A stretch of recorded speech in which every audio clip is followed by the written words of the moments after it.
जंगल में तेज बारिश हो रही थी। टुनटुनी चिड़िया की माँ के लिए आज का दिन बहुत ही खास दिन था, क्योंकि चिड़िया की बेटी टुनटुनी और सुंदरी कौवी का बेटा कालू दोनों आज अकेले बाहर भोजन लेने जाने वाली थी। बेटी, आपका पहला दिन है। जब आप घर से बाहर अकेली भोजन लेने जाओगी तो मैं आपसे ये नहीं कहती कि आप ढेर सारा भोजन लाना। आप सिर्फ भोजन के दाना ले आना तो भी मैं बहुत खुश होंगी इस बारिश में। परंतु बेटी, वो दाना भी मेहनत से और ईमानदारी से लेकर आना। जब आप घर से निकलो तो आपको अच्छाई बुराई दोनों आपके पास मिलेंगी। आप किसका चुनाव करोगी, यही परीक्षा होगी। आपको लालच नहीं करना। मुसीबत में कोई भी तुम्हें मिले तो उसकी मदद करना, क्योंकि भगवान भी उसकी ही मदद करते हैं जो दूसरों की मदद करते हैं। टुनटुनी चिड़िया की माँ अपने घोंसले में बैठी अपनी बेटी को सारी बातें बता रही थी।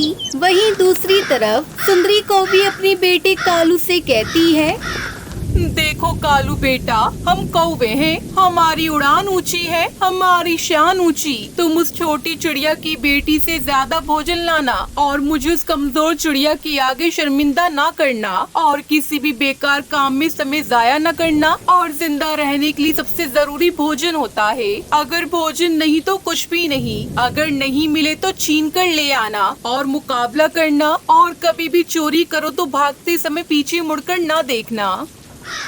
सुंदरी कौवी ये सब बातें अपने बेटे को समझा रही थी। वहीं टुनटुनी चिड़िया की माँ उससे कहती है, जाओ मेरी बेटी, मुझे तुम पर पूरा विश्वास है। तुम मेरी बातों का अच्छे से ध्यान रखोगी। अब तुम जाओ। मेरे कालू बेटा, कहीं ये छोटी चिड़िया तुमसे आगे ना निकल जाए। जल्दी जाओ तुम भी। फिर वो दोनों बारिश में भोजन लेने के लिए घर से निकल जाते हैं। कालू कौवा आगे आगे था और टुनटुनी चिड़िया उसके पीछे पीछे थी। थोड़ी दूर पहुंचने के बाद वो दोनों एक पेड़ की डाल पर बैठ जाते हैं। टुनटुनी, अब मैं तुम्हारे साथ नहीं उड़ सकता, क्योंकि तुम्हारी उड़ान बहुत कम है। मैं तो अब अपनी दिशा का चुनाव खुद करूँगा। परंतु कालू, मेरी मम्मा और तुम्हारी मम्मा ने कहा था कि साथ साथ रहना। मेरी मम्मा ने ये भी कहा था कि समय बर्बाद न करना। ये कहते हुए कालू दूसरी दिशा में उड़कर चला जाता है। टुनटुनी चिड़िया भी दूसरी दिशा में चली जाती है। कालू तेजी से उड़कर जा रहा था कि तभी एक बूढ़ा तोता पक्षी उसे उड़ते हुए देखकर आवाज देता है, कौवे, अरे ओ छोटे कौवे, मेरी बात सुनो। बूढ़े बाबा, जल्दी बताएं क्या बात है। आज मैं पहले दिन घर से भोजन लेने के लिए निकला हूँ और मुझे टुनटुनी चिड़िया से ज्यादा भोजन लेकर आना है। बेटा, मैं बहुत प्यासा हूँ और मैं बहुत कमजोर भी हूँ, इसलिए मैं उड़ नहीं सकता। क्या आप मेरे लिए नदी से थोड़ा सा पानी ला देंगे? मैं ला दूंगा, परंतु अभी नहीं, जब मुझे भोजन मिल जाएगा तब, क्योंकि अभी मेरे पास समय नहीं है। मैं आपको पानी लाकर देने से अपना समय बर्बाद नहीं कर सकता। और बूढ़े बाबा, आपको पानी देने से मुझे कुछ नहीं मिल जाएगा। ये कहते हुए कालू कौवा वहाँ से आगे बढ़ता है। यह तो कोई बहुत बुरा कौवा था। फिर टुनटुनी चिड़िया भी उड़ते उड़ते वहाँ आ जाती है। तब वो बूढ़ा तोता टुनटुनी को देखकर आवाज देता है, बेटी चिड़िया, मेरी बात सुनो।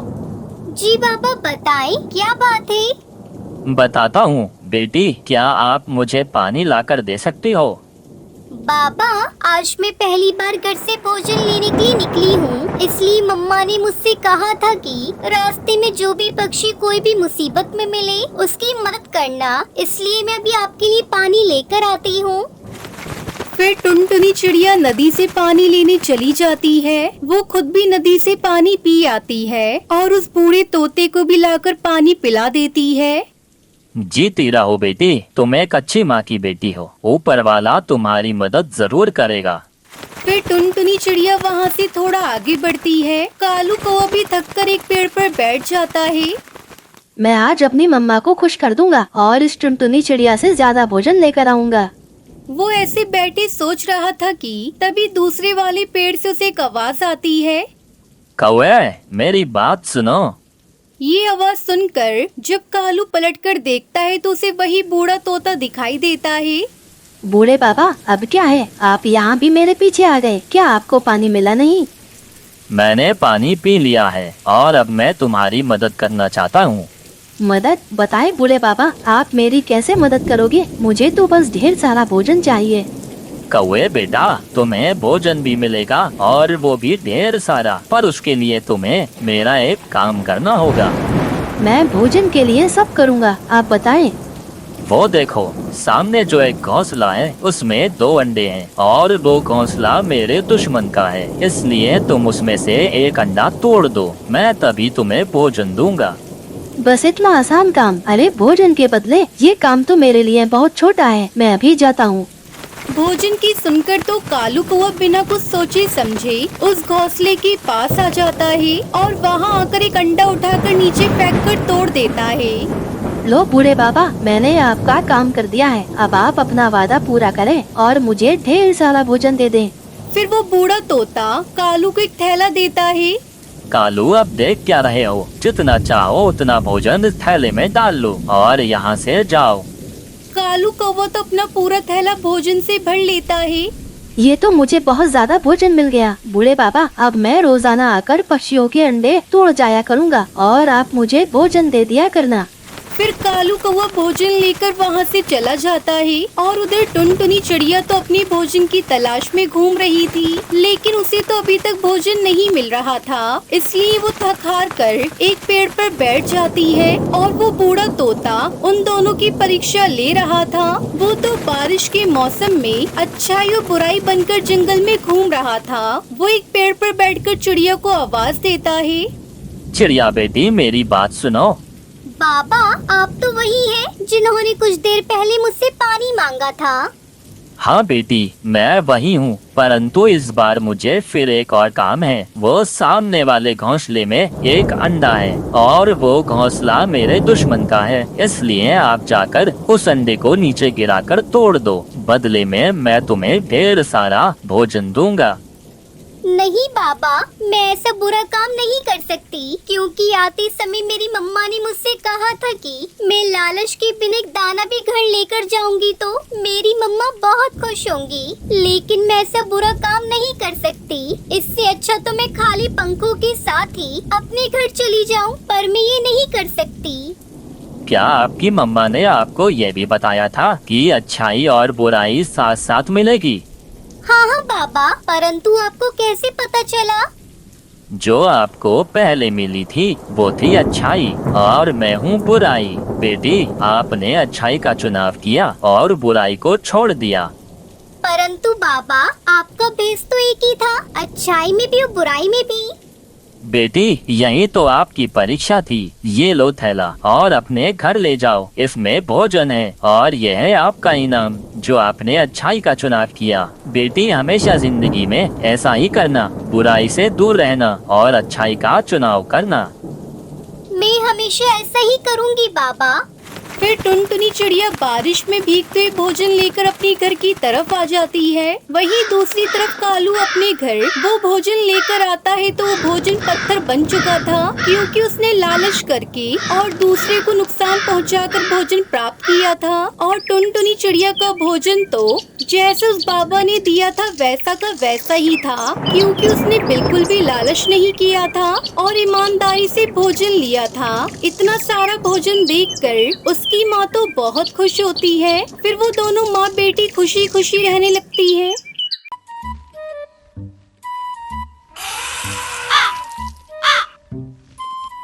किसी जंगल में एक बहुत ही गरीब पति पत्नी रहा करते थे।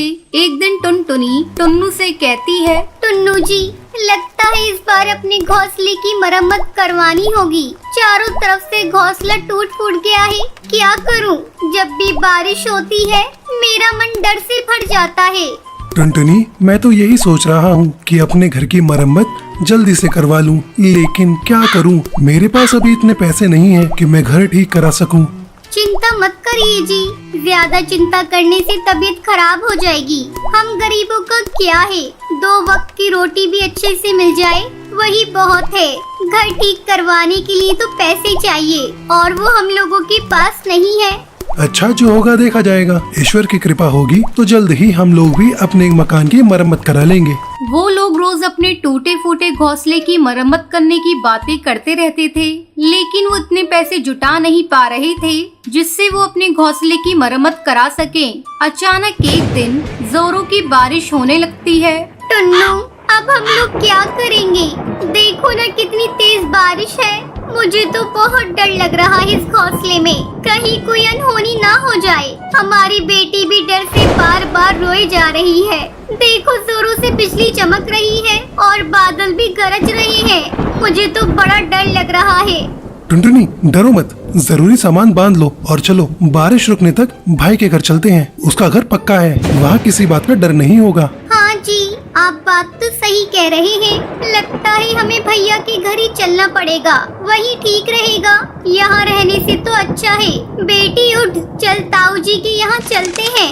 टुन्नू अपने बड़े भाई बंटी कबूतर के घर पहुंचता है और दरवाजा पीटने लगता है। भैया जल्दी दरवाजा खोलो, हम लोगों के ऊपर मुसीबत आ गई है। इतनी रात गए, कौन आ गया कमबख्त? आ रहा हूँ भाई, आ रहा हूँ। क्यों बार बार दरवाजा पीटे जा रहे हो? तोड़ दोगे क्या?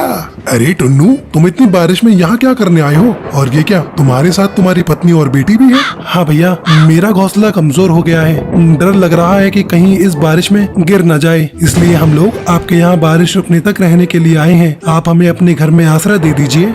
ये क्या कह रहे हो टुन्नू? अगर मेरी पत्नी को ये बात पता चली तो वो मेरी जान खा जाएगी। नहीं नहीं, मैं तुम लोगों को अपने घर में नहीं रख सकता। जाओ कहीं और आसरा ढूंढ लो। भैया आप ये क्या कह रहे हैं? आप तो हमारे अपने हैं, बस ज्यादा देर के लिए नहीं, बारिश रुकने तक हमें आसरा दे दीजिए भैया, आपकी बड़ी मेहरबानी होगी। नहीं नहीं, मैं तुम लोगों की कोई मदद नहीं कर सकता। तुम लोग यहाँ से जाओ। ये कहकर बंटी दरवाजा बंद कर देता है। हे भगवान, ये कैसी विडम्बना है। हमें अपना ही भाई आसरा नहीं दे रहा है। भगवान जल्दी से बारिश बंद कर दो। शायद भगवान ने इस गरीब की बातें सुन ली और बारिश थम गई। वो लोग अपने घर वापस जा रहे थे, तभी रास्ते में उन्होंने देखा कि एक पेड़ के नीचे एक धनवान कौवा निराश होकर खड़ा है। क्या हुआ भाई साहब, आप यहाँ उदास क्यों खड़े हैं? हाँ हाँ भाई साहब, क्या हुआ? क्या बताऊं, मेरी हवाई मोटर कीचड़ में धंस गई है और बंद हो गई है। अगर एक रात के लिए मुझे आसरा मिल जाता तो मैं कल इसे अपने नौकर को बुलाकर ठीक करा लूंगा। अगर ऐसी बात है साहब तो मेरे घर चलिए, लेकिन मेरा घर टूटा फूटा है। अगर आपको ठीक लगे तो आप एक रात गुजार लीजिएगा। अरे बहन, आप कैसी बातें करती हैं? घर टूटा फूटा हो या पक्का हो, आप मुझे अपने घर में आसरा दे रही हैं, यही बहुत बड़ी बात है। और आपसे तो मेरी जान पहचान भी नहीं है।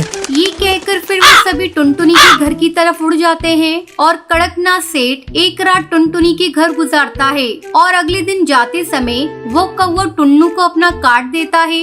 ये लो मेरा कार्ड, मेरी बहुत बड़ी फैक्ट्री है। मैं आपको वहाँ पर मैनेजर की नौकरी देता हूँ। आप जैसे नेक और ईमानदार पक्षी कम ही देखने को मिलते हैं। जितनी जल्दी हो सके आप आकर वहाँ पर काम संभाल लीजिए, मैं आपका इंतजार करूँगा। टुन्नू ये बात सुनकर खुश हो जाता है और 1-2 दिन के अंदर ही टुन्नू शहर जाकर सेठ की फैक्ट्री जाता है। टुन्नू, ये लो तुम्हारे नए घर की चाबी। फैक्ट्री के पास के पेड़ पर मैंने तुम्हारा नया घोंसला बनवा दिया है, तुम आज से वहीं रहोगे। और हाँ, अपनी पत्नी को भी यहीं बुला लो। ये खबर जब टुनटुनी को पता चलती है तो वो अपनी बेटी को लेकर शहर आती है और वो सभी खुशी खुशी रहने लगते हैं।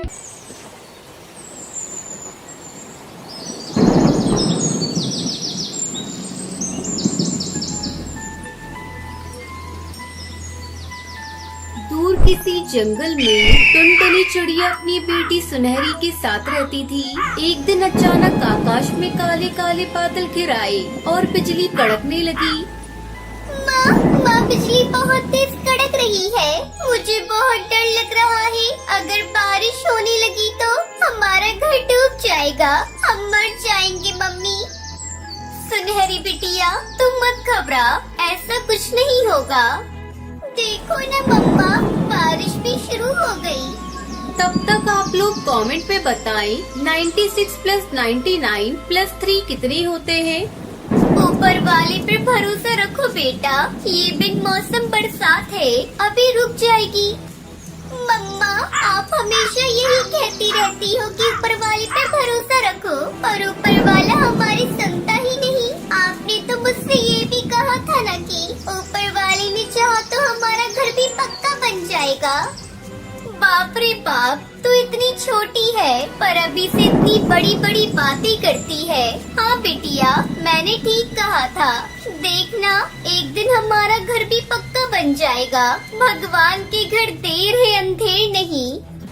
धीरे धीरे बारिश तेज हो गई और टुनटुनी का घर जगह जगह से टपकने लगा। मम्मा वो देखो, हमारा घर कई जगह से टपक रहा है। कुछ करो माँ, हम गिरने वाले हैं। कुछ ही देर में टुनटुनी का पूरा घर पानी से भर जाता है और अचानक उनका घर टूटकर बिखर जाता है। देख लिया ना, अपना घर टूट गया। अब हम कहाँ जाएंगे इतनी तेज बारिश में। इस तरह हिम्मत मत हार सुनहरी, यहाँ से थोड़ी दूरी पर तेरे मामा जी का घर है, हम उनके घर चलते हैं। टुनटुनी अपने भाई टुन्नू के घर पहुँचती है। भैया, ओ टुन्नू भैया, जल्दी दरवाजा खोलो, बाहर बहुत तेज बारिश हो रही है, हम भीग रहे हैं। क्या बात है टुनटुनी, इतनी तेज बारिश में तुम और मेरे घर क्या करने आई हो? टुन्नू भैया, मेरा घर इस बारिश में टूट गया, मुझे अपने घर में सर छुपाने के लिए थोड़ी जगह दे दो।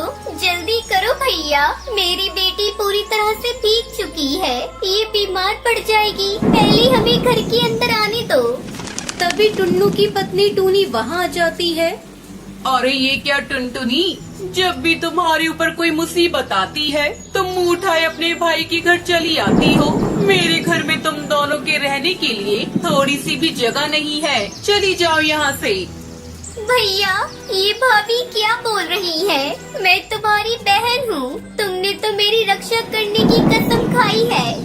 सुन टुनटुनी, अब मैं तुम्हारा पहले वाला भैया नहीं रहा, मेरा भी अपना परिवार है, मैं तुम दोनों को अपने घर नहीं रख सकता, तुम कहीं और चली जाओ।